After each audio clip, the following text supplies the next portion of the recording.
ओम शिवोहम शिवोहम शिवोहम। ओम सच्चिदानंद रूपाय विश्वोत्पत्त्यादिहेतवे तापत्रय विनाशाय श्रीकृष्णाय वयं नमः। श्रीकृष्णाय वयं नमः।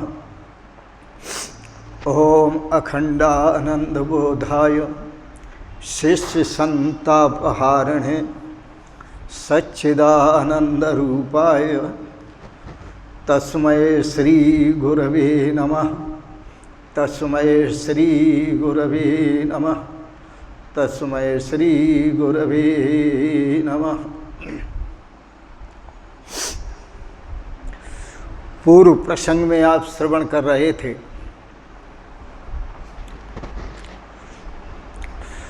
द्वैत मूलम अहो दुखम। द्वैत जो है दुख का मूल कारण है। और द्वैत बाहर न देखकर अपने आप में देखो।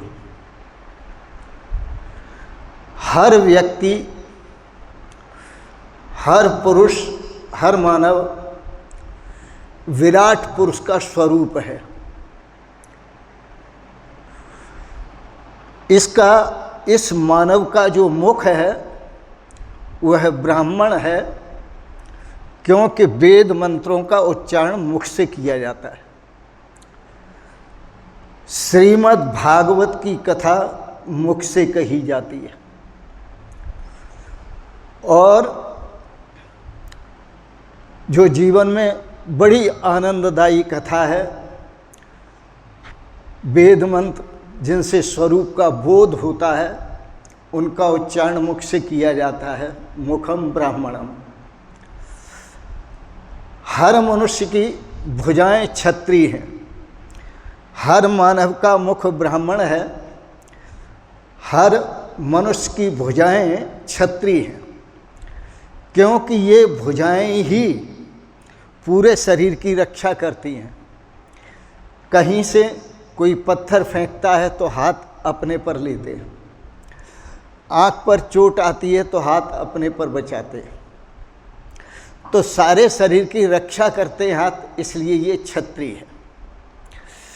और जो भी आप खाते पीते हैं वह सब पेट में इकट्ठा होता है, तो ये संग्रह पेट करता है।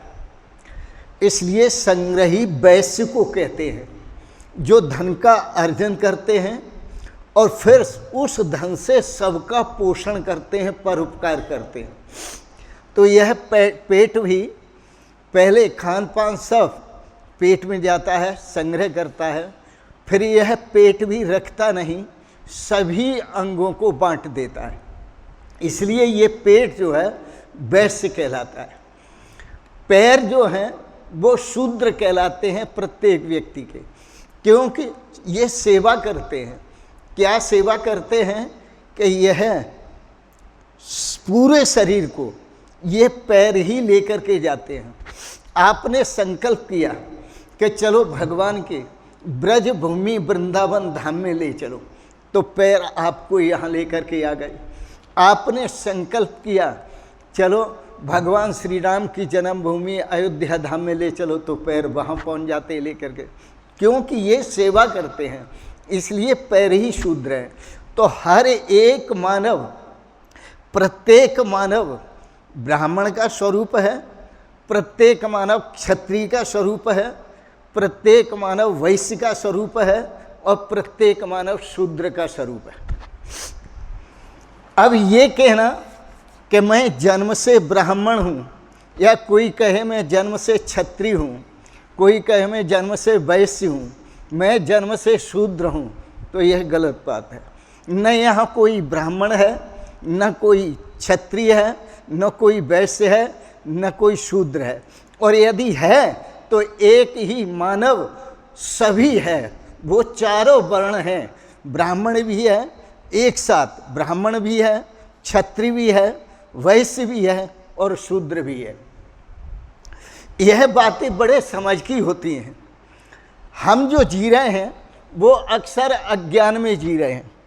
अज्ञान में क्यों जी रहे हैं कि माता पिता से जो शरीर मिला है उसको हम ब्राह्मण कहते हैं, लेकिन उसको हम क्षत्रिय कहते हैं, उसी को हम वैश्य कहते हैं, उसी को हम शूद्र कहते हैं। क्योंकि जिस वंश परंपरा को आप देख रहे हैं, आप अपने स्वरूप को नहीं देख रहे, वंश परंपरा को देख रहे हैं। किस वंश में जन्म हुआ है उसके अनुसार आप अपने को बताते हैं। लेकिन याद रखना, जन्मना जायते शूद्रा, जितने भी हैं जन्म से सभी शूद्र होते हैं। जन्मना जायते शूद्रा संस्कारेण दुज उच्यते, सभी संस्कारों से दुज कहलाते हैं। पक्षी हैं, पहले अंडा होता है फिर बच्चा होता है, और इसी प्रकार से मनुष्य है, पहले उसका जन्म होता है तो जन्म संस्कार होता है, फिर उसका यज्ञोपवीत संस्कार होता है। तो दुज उसको कहते हैं, द्वाभ्याम संस्काराभ्याम जायते थे दुज। जिसके 2 संस्कार होते हैं तो पक्षियों को भी दुज कहते हैं, मनुष्यों को भी दुज कहते हैं, और तुम्हारे दांतों को भी दुज कहते हैं। क्योंकि ये दांत पहले जो उगते हैं वो कच्चे दांत उगते हैं और वो सभी निकल पड़ते हैं, फिर ये पक्के दांत उगते हैं। तो इन दांतों को भी दुज कहते हैं। दुज पक्षियों को भी कहते हैं और दुज दांतों को भी कहते हैं और दुज मानव को भी कहते हैं, क्योंकि उसके 2 संस्कार होते हैं। अब एक संस्कार आपने, 2 संस्कार आपने देखे, कौन कौन से संस्कार? मैं इनको कोई संस्कार नहीं मानता, क्योंकि हैं वो भी वेद सम्मत, शास्त्र सम्मत, लेकिन मैं जिन संस्कारों की बात करता हूँ वो संस्कार समझना चाहिए। कि किसी का जन्म हुआ तो पहले आपने उसका जन्म जब हुआ तो उसका शुद्धिकरण कराया, क्योंकि वो जिसमें बंद होकर के आया था वो मल से सना हुआ वस्त्र था, जिसे दाई ने अलग किया, और इतना गंदा था, इतना गंदा था कि आप देख भी नहीं सकते, इतना गंदा था। अब एक बात बताओ कि चाहे ब्राह्मण हो, चाहे क्षत्रिय हो, चाहे वैश्य हो, चाहे शूद्र हो, वो किस में सब बंद होके आते हैं? उसी में बंद होके आते हैं। इसलिए सभी शूद्र हैं, क्योंकि जन्म सबका एक जैसा होता है। तो जन्मना जायते शूद्रः संस्कारेण दुज उच्यते, संस्कार से दुज कहलाते हैं। जिसके अच्छे संस्कार हैं वो दुज कहलाते हैं, जिसके 2 संस्कार हो जाते हैं वो दुज कहलाते हैं। तो 2 संस्कार तो आम हैं प्रचलित संसार में। कौन कौन से? जैसे एक तो जन्म संस्कार और दूसरा कर दिया यज्ञोपवीत संस्कार।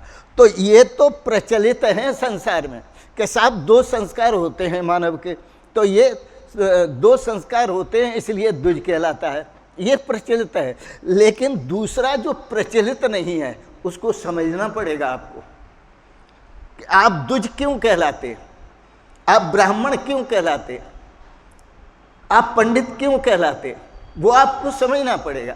समझना इसलिए पड़ेगा कि यह शरीर तो माता पिता के मल से उत्पन्न हुआ है।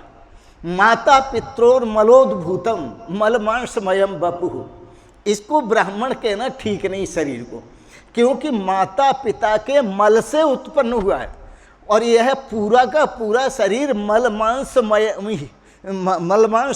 वपुः, ये पूरा का पूरा शरीर मलमांसमय ही है। चलो हम मान लेते हैं थोड़ी देर को कि ब्राह्मण बहुत उत्तम है, बहुत उत्तम है, तो मुझे ये बताओ उसकी नाक से क्या निकलता है, उसके मुंह से क्या निकलता है? खकार। नाक से नाक निकलती है, कान से ठेक निकलती है, आँखों से कीचड़ निकलता है। और केवल ब्राह्मण के ही निकलता है कि सबके निकलता है? सबके निकलता है। तो सभी एक ही जैसे हैं, यहाँ कोई फर्क नहीं है। लेकिन ऐसा कह करके विवाद खड़ा करना कि मैं ब्राह्मण हूँ, तुम क्षत्रिय हो, तुम वैश्य हो, तुम शूद्र हो, तुम्हें कथा करने का अधिकार नहीं है, हमें कथा करने का अधिकार नहीं, ऐसा कुछ नहीं है। कथा करने का अधिकार सबको है, सबको है कथा करने का अधिकार। आए एक ही घाट से और जाएं एक ही घाट, आए एक ही घाट से, जाएं एक ही घाट, पर यहाँ अपने अपने कर्म से है गए 12 बाट। अपने अपने कर्म से 12 बाट होते हैं। तो मैं आपको कह रहा था कि दूसरा संस्कार आपका हुआ नहीं है। यदि दूसरा संस्कार आपका हो जाए, जिसमें आप द्विज कहलाने के पात्र होंगे, जिसमें आप ब्राह्मण कहलाने के पात्र होंगे, जिसमें आप पंडित कहलाने के पात्र होंगे, तो दूसरा संस्कार यदि आपका हो जाए तो ये जिंदगी का जो झगड़ा है, चाहे जो भी झगड़ा हो, जातिवाद का हो, वर्णवाद का हो, छोटे बड़े का हो, कुछ सब खत्म हो जाएगा। क्यों खत्म हो जाएगा? कि आपने परमात्मा की इबादत करनी है। तो किसी शायर ने बड़ा सुंदर कहा है, झुका दे सर उसी को, झुका दे सर उसी को जो तेरे सामने आए, झुका दे सर उसी को जो तेरे सामने आए। अगर सजदा ही करना है तो खुदा सब में रहता है। यदि तूने सजदा ही करना है, इबादत ही करनी है, पूजा ही करनी है, तो ये सब मूर्तियां परमात्मा की हैं। क्या विडंबना है संसार में। हम मिट्टी की मूर्ति एक बना लेते हैं कृष्ण जी की, तो हम उसकी आरती उतारते हैं, पूजा करते हैं। पत्थर की मूर्ति मंदिर में स्थापित कर लेते हैं, हम उनकी पूजा करते हैं भगवान मान करके। तो इंसान की बनाई हुई मूर्तियां जब हम मंदिर में रख लेते हैं और उनको भगवान मान करके पूजा करते हैं, कैसी विडंबना है, कैसी बुद्धि पथरा गई है कि भगवान की बनाई हुई ये मूर्तियां, जीवंत मूर्तियां, इनमें हम परमात्मा का दर्शन नहीं कर पा रहे। कितनी बड़ी मूर्खता है, कितनी बड़ी अज्ञानता है। इसलिए दूसरा संस्कार आपका होना बहुत जरूरी है। और वो दूसरा संस्कार कोई ऐसे नहीं कर्मकांडी ब्राह्मण करेगा। दूसरा संस्कार जो करेगा वो तत्वज्ञ करेगा। क्योंकि जो जन्म होता है वो 2 तरह का माना जाता है शास्त्रों में। एक बिंदु की संतान मानी जाती है और एक नाद की संतान मानी जाती है। जो अपने अपने वंश में जिन्होंने जन्म लिया है वो बिंदु की संतान है, वो बिंदु की संतान है। और जहां आपको आपके स्वरूप का बोध कराने वाला कोई संत सतगुरु मिलता है तो आप नाद की संतान होते हैं। क्योंकि बिंदु की संतान में आपको कहा गया आप जीव हैं, आप जन्मने वाले हैं, आप मरने वाले हैं, आप घटने वाले हैं, आप बढ़ने वाले हैं, आप बीमार पड़ने वाले हैं, आप जो है क्षय होने वाले हैं, आप नष्ट होने वाले हैं, ये सब कहा जाता है। लेकिन जो दूसरा संस्कार होता है उसमें आपको बताया जाता है, जैसे भगवान श्री कृष्ण ने बताया, नैनम छिद्दन्ति शस्त्राणि नैनम दहत पावका न चैनम क्लेद्यन्त्यापो न शोषयति मारुतः अच्छेद्योयम अदायुहम अक्लेद्यो अशोष्येव च नित्यः सर्वतः स्थाणु रचलोयम सनातन। इसको जानो ना, अपने आप को जानो। क्यों संसार में जातिवाद फैला रहे हो? फिर हम सब सनातन धर्मी हैं। सनातन धर्म का मतलब होता है सबसे प्राचीन। तो यहां सबसे प्राचीन कौन है? ब्राह्मण प्राचीन है, क्षत्रिय प्राचीन है, शूद्र प्राचीन है, वैश्य प्राचीन है। ये प्राचीन नहीं है, इनको सनातन नहीं कहते हैं। सनातन कहते हैं परमात्मा को। सनातन तत्व है परमात्मा। उस परमात्मा को जब आप जानेंगे तभी ब्राह्मण बनेंगे, और जब तक उस ब्रह्म को नहीं जानेंगे तब तक आप ब्राह्मण नहीं बनेंगे। तो जन्मना जायते शूद्र, जन्म से सभी शूद्र होते हैं। संस्कारणो द्विज उच्यते, संस्कार से द्विज कहलाते हैं। और वेद अभ्यासी भवद विप्रो, वेदों के पढ़ने से, वेदों का अभ्यास करने से, वेदों का मनन करने से विप्र कहलाता है। और ब्रह्म जानाति ब्राह्मण, और जो ब्रह्म को जानते हैं वो ब्राह्मण कहलाते हैं। तो पहले ब्राह्मण हुआ करते थे। और इतना ही नहीं, ब्राह्मणों को शिक्षा क्षत्रियों के यहाँ दी जाती थी।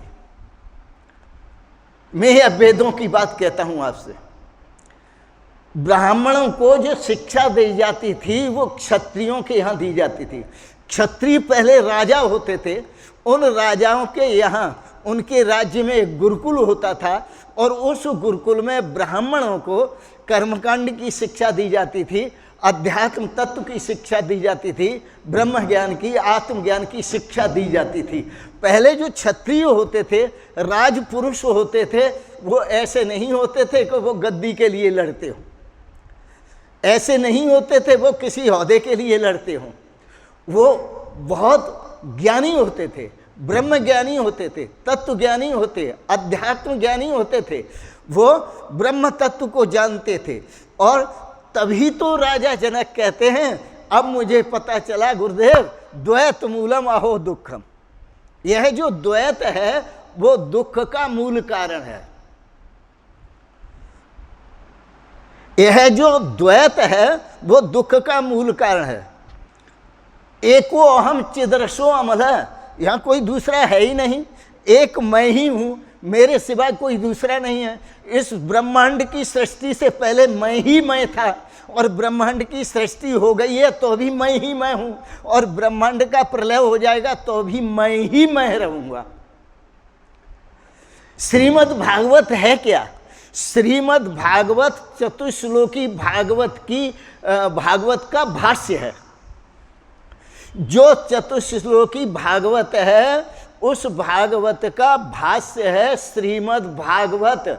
तो उस श्रीमद् भागवत के चतुश्लोक में सबसे पहला जो श्लोक है उसका यही भाव है कि जब कुछ नहीं था तो मैं ही मैं था, और जब ये सब कुछ दिखाई दे रहा है आपको, मायामय सारा संसार दिखाई दे रहा है ब्रह्मांड, तब भी मैं ही मैं हूं, और ये न रहेगा तो भी मैं ही मैं रहूंगा। तो आप अपने आप को जानो, हे इंसान, अपने आप को पहचान। एकमेव अद्वितीयम ब्रह्म, एक अद्वितीय ब्रह्म है और कोई दूसरा है ही नहीं। अहम ब्रह्म अस्मि, मैं ब्रह्म हूं। अब केवल ये कर लेना कि साहब मैं आपको कहूं कि आप ऐसा जप करने लगो, अहम ब्रह्म अस्मि, अहम ब्रह्म अस्मि, अहम ब्रह्म अस्मि, अहम ब्रह्म अस्मि, तो काम नहीं चलेगा। आपने बात को समझना है और स्वरूप को समझना है। ऐसे अहम ब्रह्म अस्मि रटने से काम नहीं चलेगा। जैसे गोस्वामी तुलसीदास जी ने कहा कि किसी को भूख लगी थी, जब भूख लगी तो उसने कहा महाराज भूख लगी है, तो बोले खा ले लड्डू। तो उसने कहा दिखाई तो नहीं देते, तो संत कहने लगे कि मन से खा ले। तो गोस्वामी तुलसीदास जी लिखते हैं, मन मोदकन भूख बुताई, मन से लड्डू खाने पर किसी की भूख दूर नहीं होती। इसी प्रकार से कोई ये रटने लगे कि अहम ब्रह्मास्मि, मैं ब्रह्म हूँ, मैं ब्रह्म हूँ, तो वह ब्रह्म नहीं हो जाता। और कोई ये रटने लगे कि राम राम राम राम राम राम राम राम, तो ये बड़ी अच्छी बात है। भगवान का नाम लेना कोई बुरी बात नहीं है, बहुत अच्छी बात है। क्यों कि जब हमें राम का नाम पता चलेगा तो राम के स्वरूप की तरफ भी सरकेंगे, राम के स्वरूप को जानने के लिए आगे बढ़ेंगे। तो जो जब तक राम नहीं मिलेंगे तब तक अपना उद्धार नहीं होगा। नाम से ठीक है, नाम उधारे अमित खल, हम ये मानते हैं कि अमित खल उधारे, इसका मतलब ये है जिनकी खल वृत्तियां थी उनकी सद्वृत्तियां बनाई, क्योंकि नाम से प्रेरित होकर उन्होंने रामचरितमानस का पढ़ना प्रारंभ किया। जितना व्यवहार है और व्यवहार जितना सीखना चाहो तो रामचरितमानस से सीखो। रामचरितमानस व्यवहारिक ग्रंथ भी, अब व्यवहार प्रधान ग्रंथ है। रामचरितमानस भक्ति प्रधान ग्रंथ है। रामचरितमानस अध्यात्म प्रधान ग्रंथ है, तत्व ज्ञान प्रधान ग्रंथ है। रामचरितमानस जैसा सरल भाषा में समझने के लिए और कोई दूसरा ग्रंथ नहीं है। तो यदि मैंने एक उदाहरण दिया था उस पर थोड़ी दृष्टि डालें कि जो शेर था, तो जो शेरनी का बच्चा जन्मा वो भेड़ों के बीच में चरने लगा। अब वो भेड़ हो गया, वो अपने को भेड़ों के बीच में रहकर भेड़ समझता है। और जब भेड़ों के बीच में रहकर भेड़ समझता है, अब आप उसको इंजेक्शन लगाओ कि तू शेर है, क्या इंजेक्शन से समझ लेगा? आप उसको ये कहो कि ऐसा समझ, ऐसा मान ले कि तुम्हें शेर हूँ, मैं शेर हूँ, मैं शेर हूँ, मैं शेर हूँ, शेर हूँ, तो उसने अपने को भेड़ मान रखा है, तो वो भेड़ ही मानता रहेगा। शेर शेर जपने से शेर नहीं हो जाएगा, शेर होगा समझने से। जब उसे अपनी समझ आएगी, जब उसे अपने स्वरूप की समझ आएगी कि मेरा स्वरूप क्या है, तब वो अपने को शेर मान पाएगा। लेकिन आप कहें कि तुम शेर हो, ये रटने लगो कि मैं शेर हूँ, तो वो शेर नहीं हो जाएगा, वो अपने को भेड़ ही मानता रहेगा। तो इसी प्रकार से संसार में जितने भी मानव हैं, वो अपने को जो मान रहे हैं वो ही माने चले जाएंगे। क्यों? कि उन्हें अपने स्वरूप का बोध नहीं है, स्वरूप का ज्ञान नहीं है। तो मैं सिंह हूँ, मैं सिंह हूँ, मैं सिंह हूँ, ऐसे कोई सिंह नहीं हो जाता। इसी तरह से अहम ब्रह्मास्मि, मैं ब्रह्म हूँ, मैं ब्रह्म हूँ, मैं ब्रह्म हूँ, ऐसे रटने से कोई ब्रह्म नहीं हो जाता। तुमने अपने स्वरूप को भी जानना है और परमात्मा के स्वरूप को भी जानना है। जब तक तुम अपने स्वरूप को नहीं जानोगे, तब तक परमात्मा के स्वरूप को भी नहीं जान पाओगे। वेदांत का सूत्र है, यह एष्टि विदु सह परमेष्ठिनम्। जो आत्मा को जान लेता है वो परमात्मा को भी जान लेता है, और जो आत्मा को नहीं जान पाता वो परमात्मा को भी नहीं जान पाता। तो जो बूढ़ा शेर था, उस शेर के बच्चे को, जो अपने को शेर नहीं समझ पा रहा था, उसका कान पकड़ के घसीट के ले गया, और घसीट के ले गया सरोवर के किनारे, और सरोवर के किनारे उसका चेहरा दिखाया। बोले यहाँ बैठ के अपना चेहरा देख पहले, और मेरा चेहरा देख। अपना चेहरा मेरे चेहरे से मिला, फिर बता तू कौन है। उसने अपना चेहरा देखा, और देख करके, और फिर वो शेर का चेहरा देखा, बूढ़े शेर का चेहरा देखा, तो लगा कि जैसा इस बूढ़े शेर का चेहरा है वैसा ही मेरा चेहरा है। अब उसको लगा कि मैं भी सिंह हूँ। बस फिर क्या था कि जैसे उसे अनुभव हुआ कि मैं भी सिंह हूँ, चेहरा से चेहरा मिलाया तो सिंह हूँ, वैसे ही सिंह गर्जना करने लगा हुआ है। इसी प्रकार से आपको ये विद्वान ब्राह्मण, ये संत जन, ये महापुरुष घसीट करके आपको लाते हैं। वहाँ गांव-गांव जा कर के, शहरों में जा कर के आपको प्रेरणा देते हैं, आप आइए, सत्संग में आइए, और सत्संग में आपको बुलाते हैं। सत्संग एक सरोवर है, और एक ऐसा सरोवर है कि जिसमें आपके चेहरे का दिग्दर्शन होता है। कौन से चेहरे का? नकली चेहरे का नहीं, असली चेहरे का। यह जो चेहरा है सामने जो आप देखते हैं, ये तो माँ बाप से दिया हुआ चेहरा है, माँ बाप से मिला हुआ चेहरा है, ये हमारा नहीं चेहरा। इसलिए जैनियों में जब कोई जाता है जैनियों के मठों में ठहरने के लिए, जैनियों के मठों में ठहरने के लिए कोई जाता है दूसरा संत, तो जैनी उस संत से प्रश्न करते हैं। क्या प्रश्न करते हैं? कहते हैं कि हमारे प्रश्न का उत्तर दे दोगे तो तुम्हें ठहरने के लिए जगह मिल जाएगी यहाँ, और यदि प्रश्न का उत्तर नहीं दे पाओगे तो ठहरने के लिए जगह नहीं मिलेगी। क्या प्रश्न करते हैं? तो वो जैनी प्रश्न करते हैं जो आता है उस संत से, कहते हैं what is your original face, तुम्हारा जो असली चेहरा है वो क्या है। अब ऐसे ही एक फक्कड़ संत आ गया, और उस फक्कड़ संत को कहा कि क्या बात है? बोले मैं यहाँ ठहरना चाहता हूँ आपके मठ में। बोले जब तक मेरे प्रश्न का उत्तर नहीं दोगे तब तक तुम ठहर नहीं सकते। जब ठहर नहीं सकते तो जब प्रश्न का उत्तर दोगे तभी ठहर सकते हो। तो बोले बोलो प्रश्न क्या है तुम्हारा? तो उन्होंने कहा जैनी संत ने कि what is your original face, तुम्हारा जो असली चेहरा है वो क्या है। तो वो 2 मिनट संत जो थे चुप रहे, शांत रहे, और वो संत जैनी कहने लगे जब तक उत्तर नहीं मिलेगा तब तक अंदर नहीं धंसने दूंगा। सर्दी पड़ रही थी बहुत जबरदस्त, अंदर नहीं धंसने दूंगा, और न धंसने दिया। फिर उसने पूछा अच्छा पूछो, क्या पूछते हो? कि मैं ये पूछ रहा हूँ तुम्हारा असली चेहरा क्या है। तो ये जो फक्कड़ संत था, जैनी संत के मुंह पर एक थप्पड़ दिया जोर से।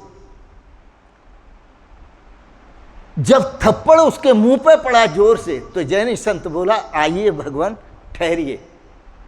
आप सोचेंगे शायद जैनी संत डर गया, डरा नहीं, और उसने डर कर भी नहीं कहा कि आइए भगवान ठहरिए। वो समझ गया कि मेरे प्रश्न का उत्तर मिल गया। क्या उत्तर मिला? ये उत्तर मिला कि वो जो अभ्यागत संत था, अतिथि संत था, उसने ये कहा कि तुम नकली चेहरे से असली चेहरा पूछ रहे हो।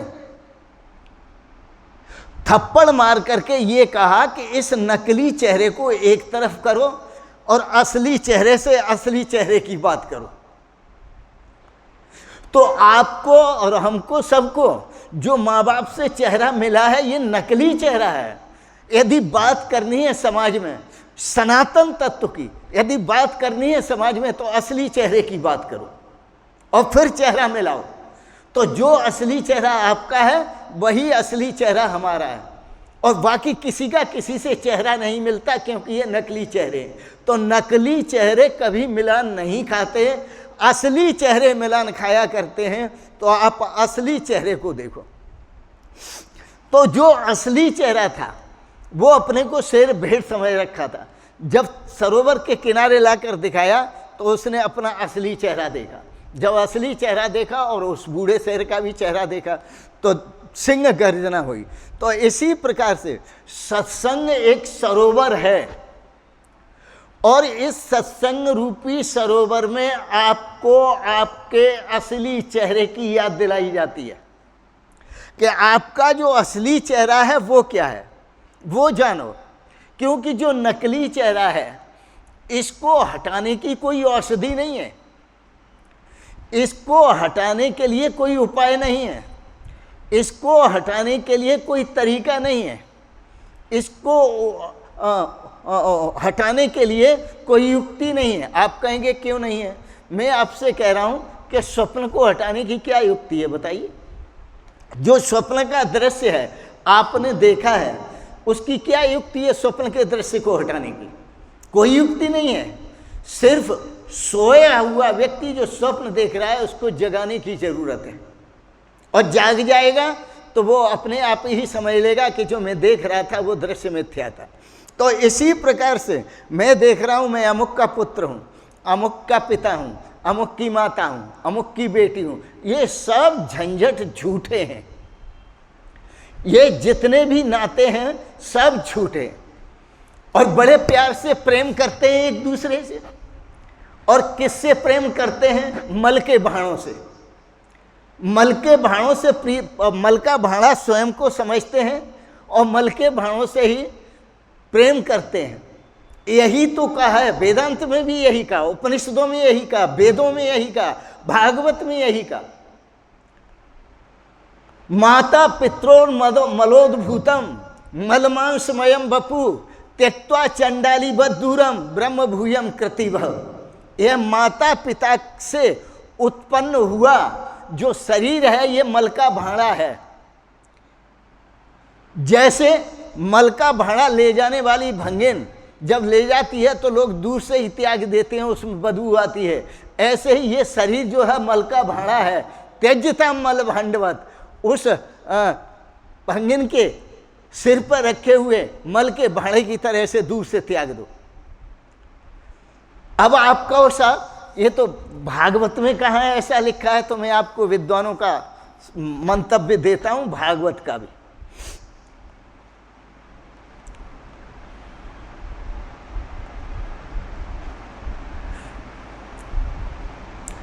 यह जो शरीर है श्रीमद् भागवत में भी इसका त्याग के लिए कहा है।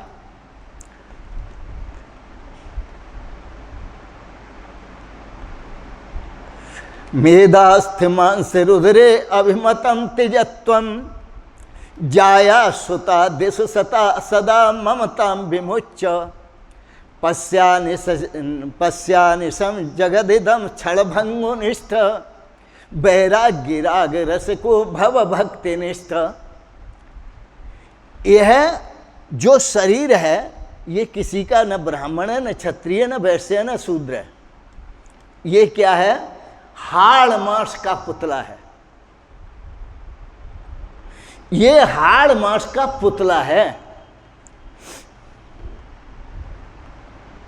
नहीं तो मैं आपसे एक प्रश्न करता हूं, बतलाओ जब ब्रह्म ही था आदि में एक, चतुश्लोकी भागवत, सबसे पहले एक ब्रह्म ही था, तो तुम कहां से आ गए, मैं कहां से आ गया? भेद करने वाला। बतलाओ जब ब्रह्म ही था आदि में एक, ईश जीव कहां से हुए, करना जरा विवेक। कहां से ईश्वर आ गया, कहां से जीव आ गए? यह पंचभूत का पुतला है। विचार करो, यह पंचभूत का पुतला है, मैं इसका साक्षी आत्मा हूं।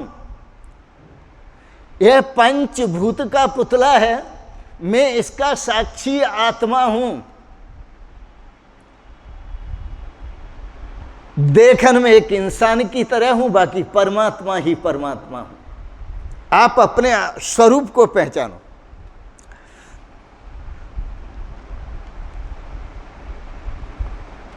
तो मैंने आपको कहा, श्रीमद् भागवत में भी महात्म्य में कहा, मेधास्थिमांस रुद्रे अभिमतम तेजत्वम। इस शरीर का अभिमान क्यों करते हो?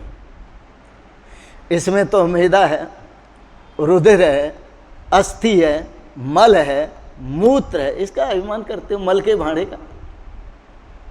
इसके अभिमान को त्याग दो। जाया सुता दिस सदा ममता विमुच्च। जो अपने परिवार में आप ममता करते हो, ये कोई काम आने के नहीं है मौत के समय। इनमें ममता का त्याग कर दो। पश्यानिशम जगदम क्षण भंगुनिष्ठ। यह जो जगत है, यह क्षण भंगुर है और रात्रि के सपने की तरह है। वैराग्य राग रस को भक्ति निष्ठ। वैराग्य के रसिक बनो, भक्ति निष्ठ बनो और अपने जीवन में श्रेय की प्राप्ति करो। तो इस संसार से मुक्त होने की औषधि कोई नहीं है। अच्छी तरह समझ लीजिए, आज तक कोई इंजेक्शन नहीं बना इस भवरोग को नष्ट करने के लिए। इस जन्म मरण रोग को नष्ट करने के लिए आज तक कोई इंजेक्शन नहीं बना, कोई मेडिसिन नहीं, कोई उपाय नहीं। और जब कोई उपाय नहीं है, कोई विधि नहीं है, कोई तरीका नहीं है, इसकी कोई औषधि नहीं है,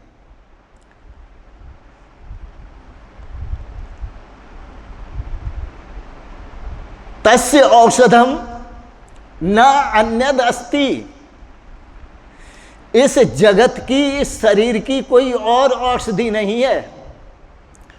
सिर्फ एक ही औषधि है कि आपने अपने को जो भेड़ समझ लिया है, आप अपने स्वरूप को पहचानो कि आप सिंह हैं। आपने अपने को वर्णों में बांट लिया, मैं ब्राह्मण हूं, क्षत्रिय हूं, वैश्य हूं, शूद्र हूं। ये बिल्कुल ही उचित नहीं है। आप अपने को पहचानो कि आप परमात्मा का स्वरूप हैं, इन सब से उठ करके, तभी आपका दूसरा जन्म माना जाएगा और तभी आप ब्राह्मण कहलाएंगे। लेकिन जब तक आप इस मैले के थैले को जब तक ढोते रहेंगे, तब तक जन्मना जायते शूद्र, जन्म से सभी शूद्र हैं। और जब इसको ढोना बंद कर देंगे, अपना संबंध चेतन के साथ कर लेंगे, तभी आपको श्रेय की प्राप्ति होगी। इसलिए राजा जनक कहते हैं, मैं एक हूं, मैं अद्वैत हूं, मैं शुद्ध हूं, मैं चैतन्य हूं, मैं एक रस हूं। सुनो उनके शब्द, मैं एक अद्वैत शुद्ध चैतन्य रस हूं। महर्षि अष्टावक्र ने जो कहा, वो आवाजें उनके भीतर से उठ रही हैं जनक जी से। अहो द्वैत मूलम अहो दुखम। आश्चर्य है, मैं इतने समय तक भटकता रहा, अब मुझे पता चला कि दुख का जो मूल कारण है वो द्वैत है। दुख का जो मूल कारण है वो भेदभाव है। यदि हमारे में समरसता आ सकती है तो एक ज्ञान ही ऐसा है जो भेद को नष्ट कर सकता है, भेद बुद्धि को नष्ट कर सकता है। और जब तक भेद बुद्धि रहेगी, अपने स्वरूप का ज्ञान नहीं होगा, तब तक ये भेद नष्ट नहीं होगा। जब तक द्वैत नष्ट नहीं होगा तब तक दुख भी नष्ट नहीं होगा। इसलिए ऐसा अनुभव करो कि ये सारा जगत, शरीर आदि जितने भी हैं, सब स्वप्नवत हैं। और स्वप्न का दृश्य जो होता है वो मिथ्या होता है। स्वप्न का दृश्य होता है वो मिथ्या होता है। और अपने आप को देखो, एको विशुद्ध बोधो अहम, आप एक विशुद्ध बोध स्वरूप हैं, आप एक विशुद्ध रस स्वरूप हैं, चेतन स्वरूप हैं, आनंद स्वरूप हैं। एको विशुद्ध बोधो अहम, मैं एक विशुद्ध बोध स्वरूप हूँ। आप अपने स्वरूप का बोध करो, कहीं आपको भटकने की जरूरत नहीं है, एक क्षण को भी कहीं जाने की जरूरत नहीं है, और एक क्षण को भी आपको झूठ बोलने की जरूरत नहीं है। बस इतना समझ लो, यह शरीर और यह सारा संसार स्वप्नवत है। और स्वप्नवत का मतलब है झूठा है। केवल और केवल जो तुम हो, तुम ही सत्य हो। और तुम जो हो वो क्या हो? तो सामवेद कहता है तत्त्वमसि। तत् नाम परमात्मा का है, तुम मानी तुम, असी मानी हो। जो परमात्मा है वही तुम हो, तो तुम ही सत्य हो। तो आप अपने स्वरूप को पहचानो। तो मैं एक अद्वैत शुद्ध चैतन्य स्वरूप हूँ, रस स्वरूप हूँ। सुनो शब्द, मैं एक अद्वैत शुद्ध चैतन्य स्वरूप हूँ। और यह जो जगत है, अहो विकल्पितम विश्वम अज्ञानान्मयी भासते, यह कल्पित विश्व अज्ञान के कारण मुझ में दिख रहा है। अज्ञान क्या है? अज्ञान यही है कि मैंने अपने स्वरूप को जाना नहीं है। और जब तक जाना नहीं है तब तक यह कल्पित जो विश्व है वो मुझ में भासता रहेगा। और जब मैं अपने स्वरूप को जान लूँगा तो यह विश्व नहीं भासेगा, ये स्वप्नवत खत्म, समाप्त तो हो जाएगा।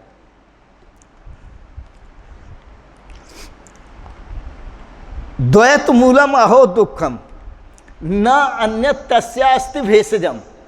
द्वैत ही दुख का मूल कारण है, इसकी कोई औषधि नहीं है।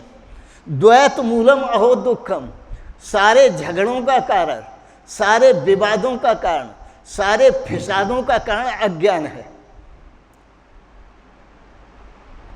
सारे फिसादों का कारण अज्ञान है। और यदि उस प्रसंग में जाएं तो जाति छुपाना भी अज्ञान है। ये किसी शास्त्र में नहीं लिखा कि अपनी जाति छुपाना चाहिए। और जो ब्राह्मणी के मूत्र से उस कथावाचक का पवित्रीकरण करना, ये भी अज्ञान है, ये महाअज्ञान है। यदि जाति छुपाकर कथा करना मूढ़ता है तो मूत्र से सिंचन करना उस कथावाचक का, ये महामूढ़ता है। यदि जाति छुपाकर कथा करना यह मूर्खता है तो जो ब्राह्मणी के मूत्र से उसको पवित्र करना यह महामूर्खता है। मैं किसी के पक्ष में नहीं हूं, मैं किसी के विपक्ष में नहीं हूं, मैं सिर्फ ये कहता हूं शायद ये मूढ़ता और महामूर्खता समाप्त तो हो सकती है। मेरी बातों पर ध्यान दें तो यह मूर्खता और महामूर्खता समाप्त तो हो सकती है। मेरी बातों पर ध्यान दे तो मेरी बातें कोई अलग से नहीं है। मैं आपको कहता हूं कि आप सनातन तत्व को जानो, आप अपने चेतन स्वरूप को जानो। और जब आप चेतन स्वरूप को जानोगे तभी यह द्वैत खत्म होगा, तभी यह झगड़ा खत्म होगा। सततम सर्वम दृश्यम मिथ्या, ये जितना भी निरंतर जो आपको दृश्य दिख रहा है यह निरंतर ही मिथ्या है। और यदि ये मिथ्या नहीं होता तो आज कोई न कोई आपके वंश का होता। हमारे पितृगण थे वो न रहे, वो भी दृश्य थे किसी दिन। उनके जो हुए पुत्र वो भी न रहे, वो भी किसी दिन दृश्य थे। उनके जो पुत्र हुए वो भी न रहे, वो भी दृश्य थे। और उनके जो पुत्र हुए वो भी न रहे। ऐसे सब नष्ट होते चले जाते हैं। तो यत् दृश्यम तत्त जडम, जो जो दृश्य है वो जड़ है। और यद्यत् जडम तत्तद अनित्यम, और जो जो जड़ है वह अनित्य है। इसलिए इस अनित्य में भ्रमित मत हो। इस अनित्य में जो नित्य है उस नित्य स्वरूप परमात्मा को देखो, क्योंकि उस नित्य स्वरूप परमात्मा को देखोगे तभी आपके जीवन का उद्धार होगा। एको विशुद्ध बोधो अहम इत निश्चय बहिन्ना अज्ञान प्रज्वाल गहिनम बीत शोको सुखी भव। मैं एक विशुद्ध बोध स्वरूप हूं, चेतन स्वरूप हूं, ब्रह्म स्वरूप हूं, आत्म स्वरूप हूं, परमात्मा स्वरूप हूं। एको विशुद्ध बोधो हम, मैं एक ही हूं और मेरे सिवाय कोई दूसरा कोई भी नहीं है। नहीं तो भगवान श्री कृष्ण ये शब्द गीता में नहीं कहते, मत्तः परतरम नान्यत् किंचिदस्ति धनंजय। हे धनंजय, मेरे से परे किंचित थोड़ा भी कुछ भी नहीं है। पहचानो अपने आप को। मद भिन्नम नास्ति कोपि अपर, मेरे से भिन्न कोई दूसरा है ही नहीं। तो अष्टावक्र गीता पढ़ो, सारे विवाद खत्म हो जाएंगे। श्रीमद् भगवत गीता पढ़ो भगवान कृष्ण की, सारे विवाद खत्म हो जाएंगे। पंडित कहते किसे हैं? ज्ञान अग्नि दग्ध कर्माणम तमाहु पंडितम बुधा। बुद्धिमान उनको पंडित कहते हैं जो ज्ञान अग्नि में चारों वर्णों को जलाकर भस्म करता है, वर्णवादों को जलाकर भस्म करता है, मैं तू का भेद खत्म करता है, द्वैत त्रेत खत्म करता है, सारी भेद बुद्धि को नष्ट कर देता है, उसको पंडित कहते हैं। जो पुण्यात्मक और पापात्मक कर्मों को जो भस्म कर दे उसको पंडित कहते हैं। और यदि साथ में पुण्यात्मक कर्म लिए है और पापात्मक कर्म लिए है तो वो पंडित नहीं है। ज्ञान अग्नि दग्ध कर्माणम तमाहु पंडितम बुधा। बुधा कहते हैं बुद्धिमान पुरुषों को, जो शास्त्रज्ञ हुए हैं, वेदज्ञ हुए हैं, वो उसको पंडित कहते हैं जिसने अपने शुभाशुभ कर्मों को जला करके भस्म कर दिया। पंडित कहते हैं समदर्शन, गौ में, हाथी में, ब्राह्मण में, चांडाल में जो भी नजर आए उसमें परमात्मा का दर्शन करे, वो उसे कहते हैं पंडिता समदर्शन। समदर्शी को पंडित कहते हैं।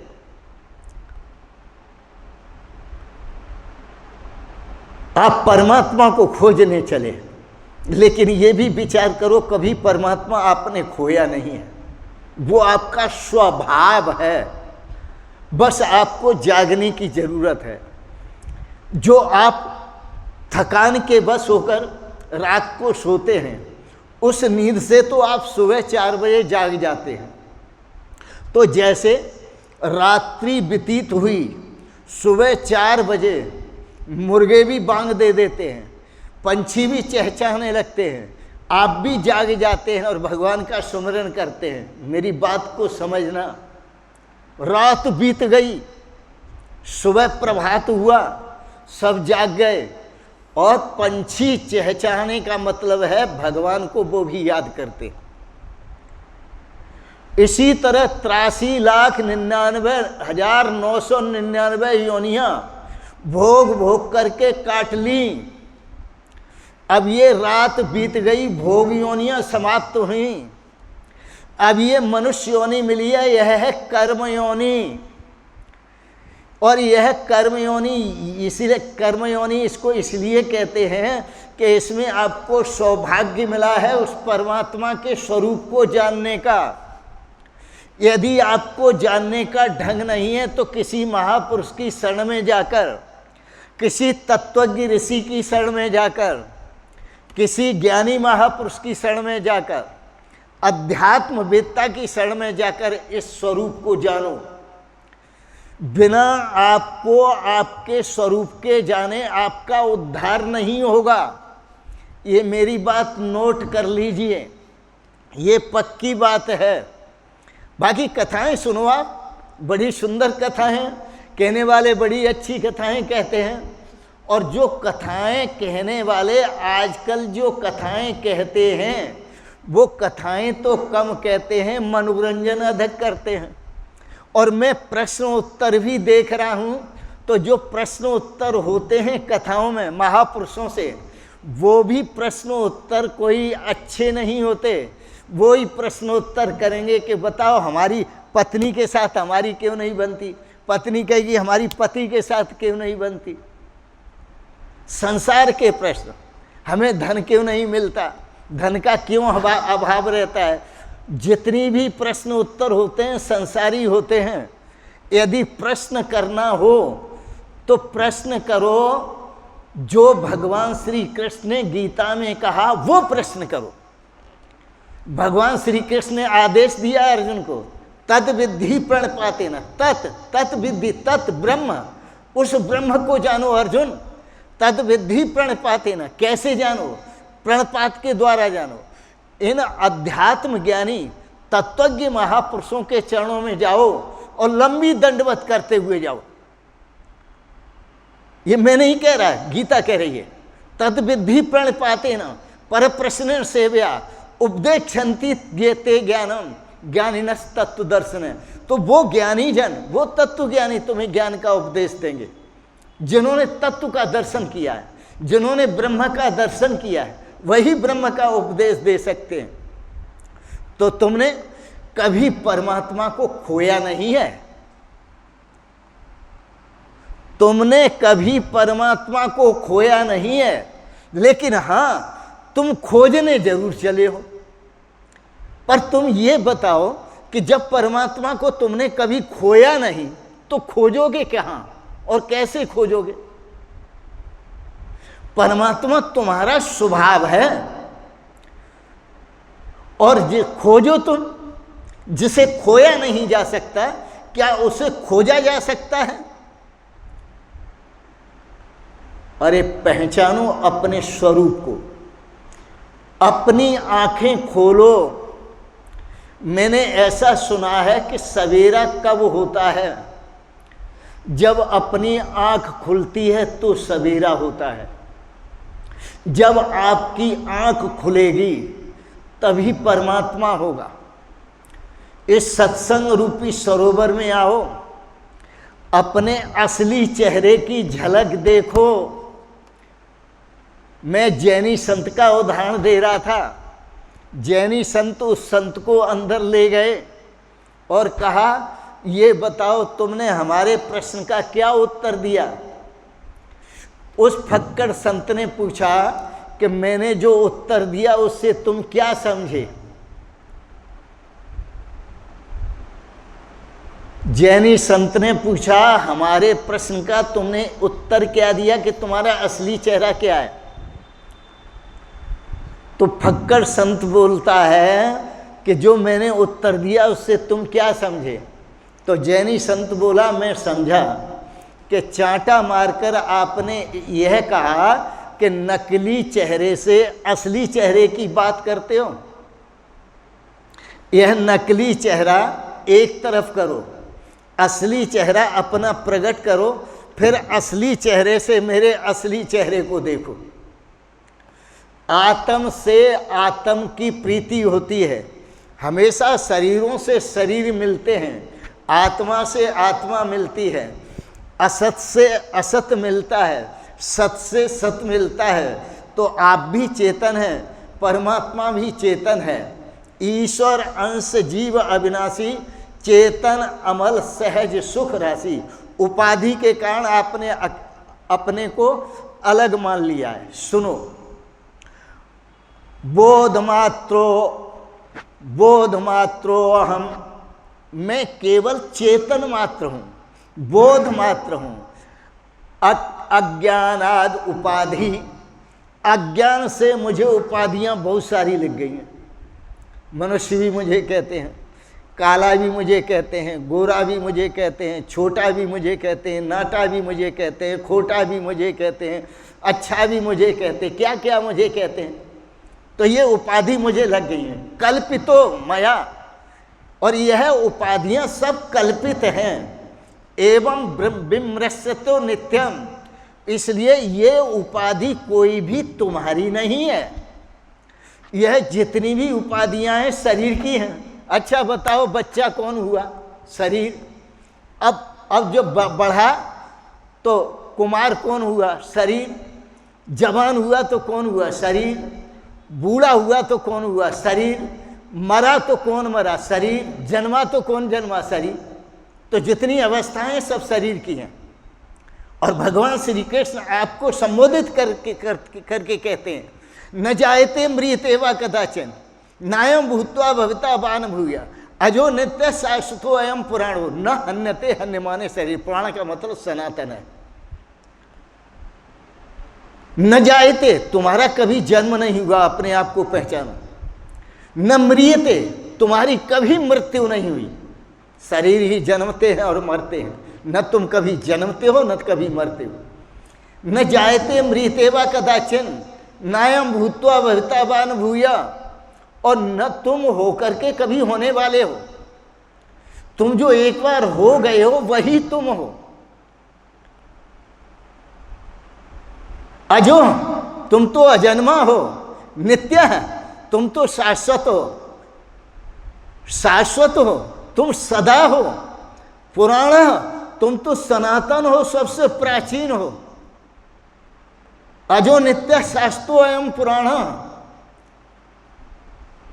आप अपने स्वरूप को पहचानो तो आप अपने विशुद्ध स्वरूप को देखो। बोध मात्रो अहम, अज्ञानाद उपाधि कल्पितो मया, अज्ञान से मैंने नाना प्रकार की उपाधियां अपने आप में कल्पित की हैं। कहीं मैं लिखता हूँ कि मैं अमुक का पिता हूँ, कहीं लिखता हूँ मैं अमुक का पुत्र हूँ, कहीं लिखता हूँ मैं अमुक का साला हूँ, कहीं लिखता हूँ अमुक का जीजा हूँ, कहीं लिखता हूँ अमुक का भाई हूँ, कहीं लिखता हूँ अमुक का पुत्र हूँ। ऐसे नाना प्रकार की जो उपाधियाँ हैं आपने खुद अपने आप में कल्पित की हैं।